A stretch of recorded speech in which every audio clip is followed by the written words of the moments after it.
Kijana mwenzangu, usijione umechelewa maishani. Wengine wanafanikiwa wakiwa na miaka 20, wengine 30, wengine 40. Unaona bwana? Kwa hiyo kazi yako isikufanye ukashindana na watu, bali endelea kupiga hatua kila siku. Endelea kuamini ndoto yako, usikate tamaa. Endelea kuamini ndoto yako. Unaona? Anza na ulicho nacho. Unaona?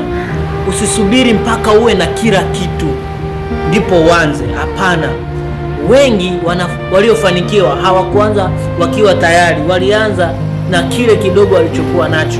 Kwa hiyo kijana mwenzangu, chonde, usisubiri ngoja eti nipambane niwe na nini, eti mpaka niwe na mahitaji nini ndio uanze. Utafeli sana, utahangaika sana na kamwe utawahi kufikisha hizo ndoto zako. So anza na ulicho nacho.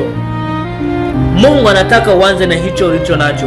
Ndio maana akasema nitakubariki mjini na mashambani. Huwa mtaji wako mdogo, unaweza fanya biashara ndogo tu, hiyo ambao unaiona haifai, lakini kakufanikisha. So usidharau kitu, heshimu kila kitu.